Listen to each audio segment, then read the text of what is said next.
नमस्कार। Bhupesh Sharma power of chart में आप सभी का स्वागत है और आज बात करेंगे हमारे और आप सभी के फेवरेट सब्जेक्ट ग्वार सीड पर। ग्वार सीड नवंबर वायदा कहाँ तक जा सकता है, इस विषय की चर्चा करेंगे। और ग्वार सीड पर इस बार हम लेट हो गए, कारण क्या था कि पहले हफ्ते में ग्वार में एक अच्छी नेगेटिविटी देखने को मिली तो लोगों का पार्टिसिपेशन काफ़ी कम था। हम इसी इंतजार में बैठे थे कि जैसे ही पार्टिसिपेशन होगा बाजारों में वैसे ही हम अपना वीडियो रिलीज करेंगे। तो आज हमारी ईश्वर ने सुनी और हम बाजारों में एक डबल सेंचुरी रोहित शर्मा की तरह ग्वार ने मारी। और उसके बाद हमने सोचा कि ग्वार में क्योंकि हमें ये एक इंतजार था कि मार्केट में जो लैकलस्टर चल रहा है पार्टिसिपेशन का, ये कहीं ना कहीं इसमें फुलफिल होना चाहिए कहीं ना कहीं, क्योंकि बाजार अपने अस्तित्व को इतनी आसानी से नहीं खोता है। खैर, ये एक अलग विषय हो जाएगा, हम यहाँ पर चर्चा करेंगे। इस वीडियो में जानेंगे कि कौन से मेजर 2 से 3 फंडामेंटल रीजंस हैं जो अभी बाजार में सेंटीमेंट तय करेंगे बाजार के भाव का। और उसके साथ ही हम बात करेंगे टेक्निकल लेवल्स की, ट्रेंड के विषय में जानेंगे कि क्या ट्रेंड चल रहा है अभी, करंट ट्रेंड क्या है, मेजर ट्रेंड क्या है, उसकी दोनों की चर्चा करेंगे। इसके साथ ही ये जानेंगे कि महत्वपूर्ण लेवल्स क्या हैं बाजार के। महत्वपूर्ण लेवल्स का मतलब कि बाजार का ट्रेंड पॉजिटिव है तो कौन सा अच्छा सपोर्ट है अभी, जो भाव अभी नहीं टूटना चाहिए बाजार का, उसके विषय में जानेंगे। और ऊपर में बाजार कहाँ तक जा सकता है इसके विषय में चर्चा करेंगे। और मैं बात कर सकता हूँ कि पिछले काफ़ी वर्षों से तकरीबन 18 साल से ग्वार के बाजार को मैं ट्रैक कर रहा हूँ। विभिन्न आपके एक्सपोर्टर्स हैं, मिलर्स हैं, स्टॉकिस्ट हैं, सभी तरीके के व्यापारी हमारे साथ जुड़े हुए हैं और समय समय पर हमारी सेवाओं का लाभ लेते रहते हैं। खैर, उसकी चर्चा ये बात की चर्चा का विषय रहेगा। आगे बढ़ने से पहले हमारे चैनल को लाइक शेयर सब्सक्राइब करें। कोई भी कमेंट है तो उस पर कमेंट करें, कोई भी प्रश्न है तो। हाँ, बदतमीजी सहन नहीं होगी, अगर कोई भी व्यक्ति बकवास लिखेगा तो उसको ब्लॉक किया जाएगा। पहले भी हमने कई सारे जो बकवास लिखने वाले लोगों को ब्लॉक किया है। खैर, इस विषय पर आगे बढ़ते हैं।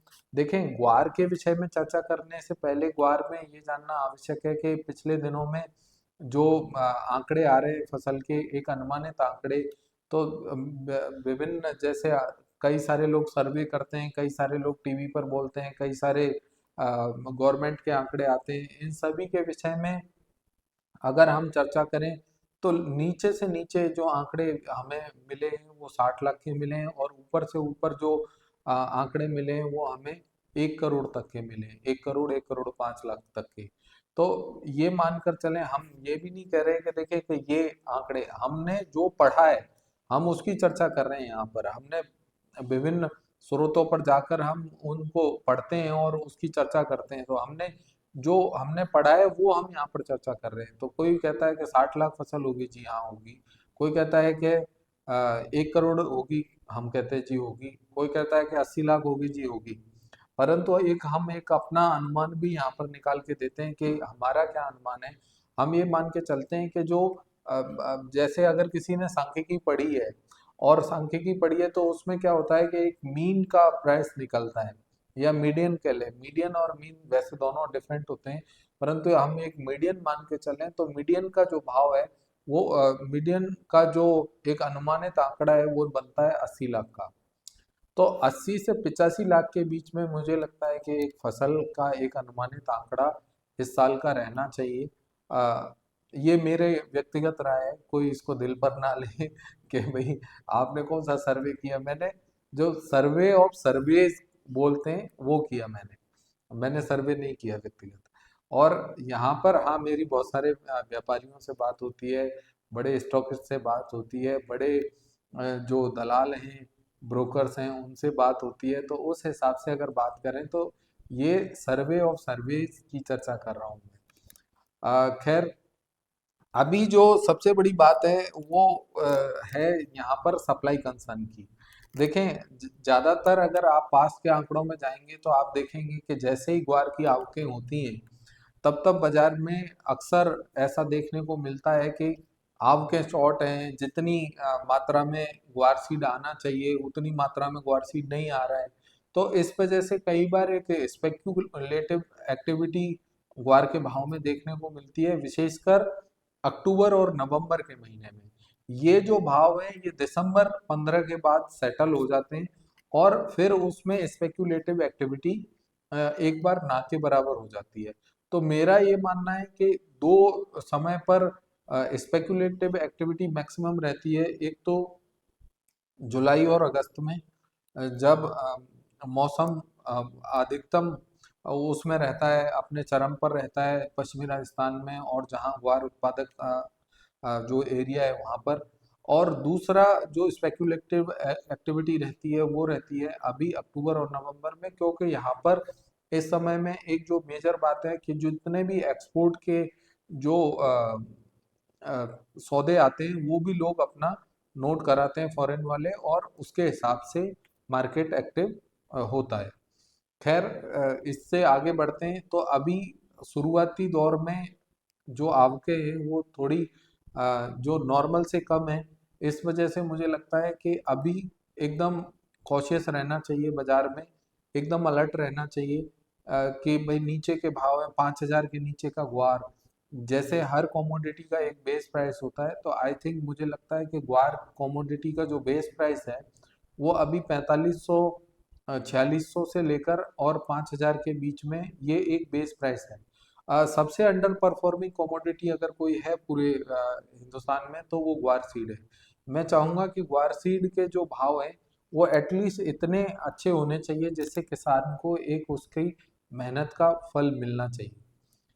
मेरी ये व्यक्तिगत राय रहती है, क्योंकि जो किसान वर्ग के लोग हैं वो काफ़ी मेहनत करते हैं। विशेषकर देखिए, मैं एक किसान वर्ग से अभी पढ़े लिख गए तो वो एक अलग बात है, परंतु मैं भी एक किसान वर्ग से बिलोंग करता हूँ। मेरे दादाजी प्योर किसान थे, और उसके बाद सब लोग पढ़ लिख गए तो वो एक अलग बात हो जाती है। परंतु अभी भी हमारे परिवार में कई सारे लोग, अब मैं भी कहूँ तो मैं भी एक किसान का पोता हूँ, तो मैं चाहता हूँ कि किसान को उसकी फसल का मूल्य मिलना चाहिए, और उसकी जो मेहनत है उसका दाम मिलना चाहिए, मेरा ये मानना है। अब बात करते हैं प्राइसेस की। तो देखें, कई बार क्या होता है कि भाव इलेक्ट्रॉनिक ट्रेड होते हैं वहां पर हमें ले वाली और बिक वाली दोनों की सलाह देनी होती है, क्योंकि हम बायस नहीं हो सकते एक तरफ। ये एक मूल कारण रहता है। तो आप लोगों को ये समझने की आवश्यकता रहेगी कि हमारा बायस, जैसे मैंने अभी अपनी मूल बात रख दी आपके साथ कि भाई मेरा मूल बायस किसानों के साथ, व्यापारियों के साथ, स्टॉकिस्टों के साथ रहता है। परंतु कई बार इलेक्ट्रॉनिक जो भाव एनसीडीएक्स पर चलते हैं, अगर वहां पर कोई भाव घट रहा है, कोई भाव एवरेज के नीचे ट्रेड कर रहा है, कोई भाव अपने साल भर के लोज के नीचे ट्रेड कर रहा है, कोई भाव अपने मंथली के लोज के नीचे चल रहा है, तो हमें व्यवस्था पूर्ण, हमें उसमें बाय सेल सेल के कॉल्स हमें देने होते हैं। क्योंकि ये हमारा, अगर मान लीजिए हम नहीं बिकवाएंगे तो जो स्टॉकिस्ट है वो अपना माल कैसे हेज करेगा, या जो एक्सपोर्टर है वो अपना माल हेज कैसे करेगा। खैर, ये एक अलग विषय हो जाएगा फिर से। खैर, अब बात करते हैं कैरी फॉरवर्ड की। देखें, कैरी फॉरवर्ड की बात करें तो कैरी फॉरवर्ड ग्वार में कोई भी आज तक कैलकुलेट नहीं कर पाया, तो मैं कैसे कैलकुलेट कर पाऊंगा। तो कैरी फॉरवर्ड में ये मान के चलें कि कैरी फॉरवर्ड में इस साल एक जो थोड़ा सा एक अच्छी बात बात ये देखने को मिली है कि जो पुराना माल था वो काफी निकल निकल के आया है, क्योंकि बाजार में पार्टिसिपेशन काफी कम था। बीच में कुछ जो ऑपरेशन सिंदूर हुआ था उसके कारण भी उस दौरान भी माल काफी निकल के आया है। परंतु ग्वार के फंडामेंटल्स की ओवरऑल बात करेंगे तो अभी भी कोई ऐसा इतने अच्छे फंडामेंटल्स नहीं है जहां पर कोई बहुत बड़े टारगेट दिए जाएं। खैर, टारगेट्स पर आएंगे और टारगेट्स की भी चर्चा करेंगे, बाकायदा चार्ट खोलेंगे, लेवल्स की चर्चा करेंगे, और सभी जानेंगे कि कौन से लेवल्स हैं जिनको हमें विशेष रूप से ध्यान में रखना चाहिए। देखिए, इसके साथ ही हम ये एक्सपोर्ट की बात कर रहे हैं, तो एक्सपोर्ट में जो डिमांड और सप्लाई का जो खेल है वो अभी भी, जो गैप है वो नैरो नहीं हो रहा है, वो वाइड ही है अभी भी। मान लीजिए किसी के पास 4 रोटी है, अगर उसको भूख भूख 3 ही रोटी की है तो वो 4 रोटी भी उसके लिए पर्याप्त है। तो यहाँ पर जो बड़ी तेजी की बात बनेगी वो डिमांड एक मेजर है, या फिर सप्लाई का जो कंस्ट्रेंट है वो एकदम मिनिमम हो जाए, तब हमें देखने को मिल सकता है कि भाई बाजार में हाँ बड़ी तेजी मिल गई। जैसे मुझे याद है कि 2 से 3 साल पहले एक बार गुआर 8800 के आसपास बिका प्राइवेट में, सडन बाजारों में 2000 पॉइंट की तेजी आ गई, तो वो सप्लाई का कंस्ट्रेंट था। शुरुआती समय में सप्लाई नहीं आई उतनी जितना लोगों ने सोचा, और बाजार में भड़क गए भाव। इसीलिए मैं क्या बोल रहा हूँ कि ये जो दौर है अक्टूबर 2 से लेकर और दिसंबर 2 तक, इस दौरान हमें स्पेक्युलेटिव जो एक्टिविटी होती है वो चरम पर होती है। तो हमें विशेष ध्यान रखना चाहिए, विशेषकर शॉर्ट सेलर्स को है ना बाजार में माल बहुत सोच समझ कर बेचना चाहिए। अब बात करते हैं चार्ट की। देखें चार्ट की बात करेंगे उससे पहले हम जानेंगे कि एक छोटा सा disclaimer, investment in security market are subject to market risk, read all the related document carefully before investing. ये बात विशेष ध्यान रखें, आप पढ़िए इसको डिस्क्लेमर को, क्योंकि यहाँ पर जो भी हम चर्चा कर रहे हैं वो प्रयास करते हैं कि हम यहाँ मान लीजिए डिमांड जोन सप्लाई जोन की चर्चा करते हैं, खरीदारी बिकवाली की चर्चा नहीं करते, एक संभावित क्या डिमांड जोन हो सकता है। अब बात करते हैं चार्ट की। ये देखिए आपकी स्क्रीन पर हम देख पा रहे हैं अभी ग्वार गम का चार्ट, और ग्वार गम की बजाय हम यहाँ पर चर्चा करेंगे ग्वार सीड की पहले, और ग्वार सीड की चर्चा करने के बाद फिर हम चर्चा करेंगे ग्वार गम की। तो देखें आज की बात करें तो आज 5119 रुपये का दाम ग्वार सीड में बंद हुआ है। अब इसमें ये देखें, ये पिछले लेवल्स थे। अगर आप लोगों को, जो लोग हमारे फॉलोअर्स हैं उन लोगों को पता रहता है कि भाई हमने ये जो लाइनें खींची हुई है, ये मतलब जितने भी पास्ट वीडियो बनाए हुए ना तभी भी ये लाइनें थी और आज भी ये लाइनें हैं। तो हमने ये सूचना दी थी बार बार कि 5550 5500 क्रॉस करेगा बाजार में, तभी एक बड़ी तेजी की संभावना रहेगी। बाजार ने वो भाव क्रॉस नहीं किए, बाजार नीचे में 4810 बिका। अगर मैं रिसेंट की बात करूं, जैसे अगर ये जो आप कैंडल देख रहे हैं, विशेषकर ये कैंडल जो आप देख रहे हैं, इसके जो लो बने हुए हैं, ये वाले जो लो जो 4810 के लो बने हुए हैं, मुझे लगता है कि ये लो अभी आसानी से पेनिट्रेट नहीं होने चाहिए। Note point should be noted.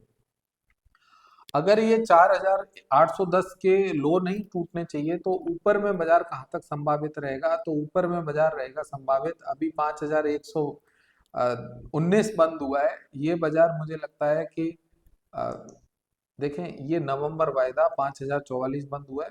ये हम जो बात कर रहे हैं ये मंथली सेकेंड मंथ, मतलब आगे वाले और आगे वाले मंथ की चर्चा कर रहे हैं। तो ये मान के चलें कि हम यहाँ नवंबर की चर्चा करते हैं कि ये नवंबर का चार्ट है। तो मुझे उम्मीद है कि ये जो लो लगे हुए हैं नवंबर के 4776 के, ये लो अब आसानी से पेनिट्रेट नहीं होने चाहिए। और इसमें ऊपर में 5240, 5220 और 5310, ये लेवल इसमें बहुत आसानी से संभावित हो सकते हैं। देखें ये जो कॉन्ट्रैक्ट का चार्ट है और वो मंथली चार्ट है, तो हम यहाँ मंथली चार्ट पर हमारे पास डेटा रहता है, इस वजह से हम इसकी चर्चा करते हैं। ऊपर से ऊपर बाजार क्या हो सकता है, तो यहाँ अगर हम वीकली चार्ट पर देखें तो ये आज मंडे है, और मंडे को ही बाजार ने काफी अच्छी तेजी करके दिखाई है।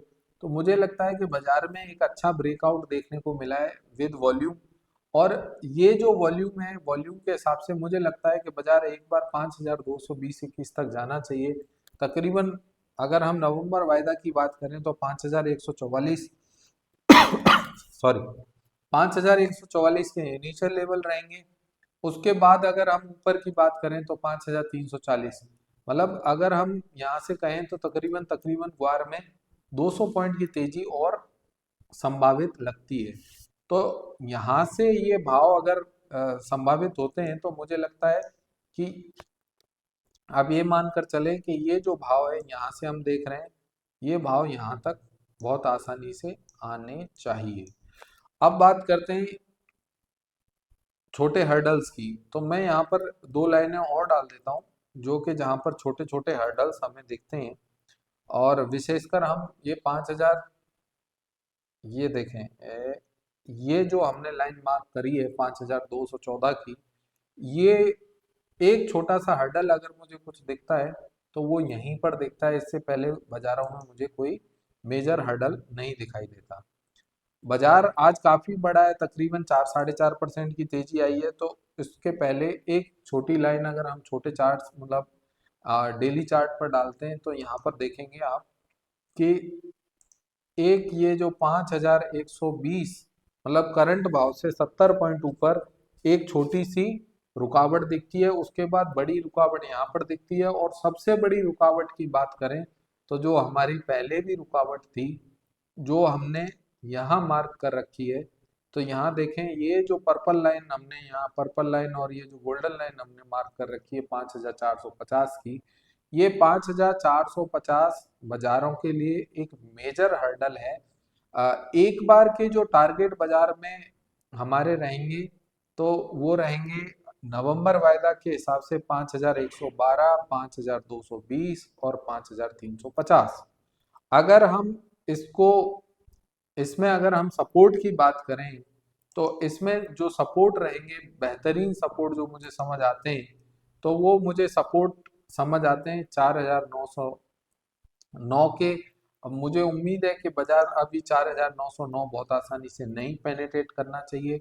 अगर साइकोलॉजिकल लेवल को देखें तो साइकोलॉजिकल लेवल के हिसाब से बाजार 4,990, 4,980 वेरी शॉर्ट टर्म में नहीं पेनिट्रेट करना चाहिए। बाजार पहले 5,110 की संभावना रहेगी।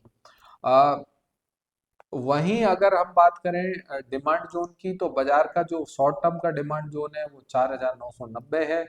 अगर हम मेजर डिमांड जोन की बात करें तो मेजर डिमांड जोन बाजार का 4,930 है। तो आई होप मार्केट में ये भाव बहुत आसानी से पेनिट्रेट नहीं होने चाहिए।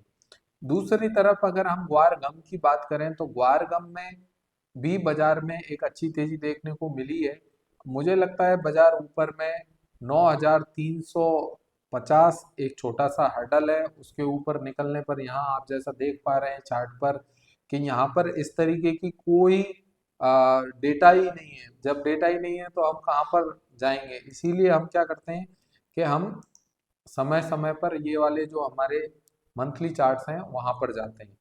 तो मंथ के जो चार्ट है उसमें हम जाते हैं तो यहाँ देखेंगे कि जो हमारा मेजर हर्डल है वो है 10,500 का। उससे पहले अगर कोई हर्डल हमें दिखता है तो वो दिखता है गम के बाजार में 9,450। 9,450 के ऊपर बाजार निकलता है तो 9,950 तक के भाव इसमें संभावित रहेंगे, और उसके ऊपर 10,200 के भाव भी संभावित रहेंगे। देखिए अगर हमारा कंटेंट आप लोगों को पसंद आता है तो आप हमसे जुड़िए, और अगर आपको हमारी कही हुई बात समझ में आती है तो हमसे जुड़िए। दिए गए नंबर पर आप हमसे संपर्क कर सकते हैं। जो हमारा नंबर ये जो स्क्रॉल चल रहा है नीचे में, अ, इस पर आप हमें संपर्क करें, और ये जो 9024798885 इस पर संपर्क करिए। तीसरी जो महत्वपूर्ण बात है, लाइक शेयर सब्सक्राइब जरूर करें, और जिससे हम लोग आपको मंथली अपडेट देते हैं। जो लोग डेली का अपडेट चाहते हैं वे लोग हमसे जुड़ सकते हैं। बहुत ही नॉमिनल चार्जेस रहते हैं हमारे ग्वार के, तो विशेषकर खाली ग्वार के तो और ही नॉमिनल हैं। जो ग्वार और ग्वारगम लेते हैं उनके लिए थोड़ा सा ज्यादा तो नहीं कहूँगा पर मार्जिनली ज्यादा है। मार्जिनली मतलब अगर हमारी सेवाएं 3,000 रुपये महीने हैं, तो ग्वार ग्वार और ग्वारगम मिला के 4,000 रुपये महीने हैं। परंतु हमारे ये जो पैक्स हैं ये 3 मंथ, 6 मंथ और 12 मंथ के हैं, तो इसलिए आप हमसे संपर्क कर सकते हैं दिए गए नंबर पर। दूसरा, हम ये भी कहेंगे आप लोगों से कि कई बार जैसे मैंने अभी वीडियो में बोला कि हमारी मजबूरी रहती है कि अगर भाव नीचे पेनिट्रेट करते हैं तो हमें मंदी की कॉल देनी होती है। वो इसलिए कि एक आम व्यापारी भी ना फंसे, एक स्टॉकिस्ट का भी है ना हेज रहने से ना रह जाए, और जो एक्सपोर्टर है वो बाय डिफॉल्ट ही हेज करके चलता है। मिलर वगैरह है कि वो खोलते रहते हैं और कुछ करते रहते हैं अपने हिसाब से। तो आप लोग लाइक से सब्सक्राइब करें क्योंकि अगर आपको हमारा कंटेंट पसंद आता है, नहीं आता तो कोई बात नहीं, आप ऐसे ही देखते रहें। और देखें, मैं आपको बोलूंगा कि जो मर्यादा है कमेंट करने में, वो मर्यादा ना तोड़ें। अगर आप मर्यादा तोड़ेंगे तो I have to block you completely, ये बात आप समझ के रखें। और आप लोगों ने मुझे पास्ट में, मेरे को ये वीडियो बनाते हुए आज पूरा 1 साल हो गया, ग्वार का हर महीने अपडेट देते हुए, पूरे 12 महीने से अपडेट दे रहा हूँ। आप विशेष ध्यान रखें कि ये जो अपडेट देना मैंने शुरू किया है, ये आप लोगों के हित में दिया है, जनहित में ये सेवाएं जारी है। दूसरा, हमारा मुख्य उद्देश्य क्या रहता है कि कोई भी व्यक्ति जो छोटा व्यापारी है, विशेषकर ग्वार के चक्कर में फंस ना जाए कहीं, कि भाई वो ज्यादातर लोग डब्बे में व्यापार कर लेते हैं, फिर उनके सौदे कटते नहीं है। तो हम प्रयास करते हैं कि लोग बाग डब्बे में सौदा कम करें, या लोग बाग जो जुड़े हुए हैं वही एक तरीके से सौदा घाटा काटें। तो वो एक बड़ा महत्वपूर्ण विषय रहता है। तो आप लोगों ने बहुत प्यार दिया है पिछले 1 साल में, उसके लिए मैं हाथ जोड़कर आभारी हूँ आप सभी लोगों का। और इसी प्रकार से प्यार देते रहें आगे भी भविष्य में। और किसी को कोई क्वेरी है तो दिए गए नंबर पर आप हमसे व्यापार के विषय में आप संपर्क कर सकते हैं, अगर आप हमें ज्वाइन करना चाहते हैं। बहुत धन्यवाद।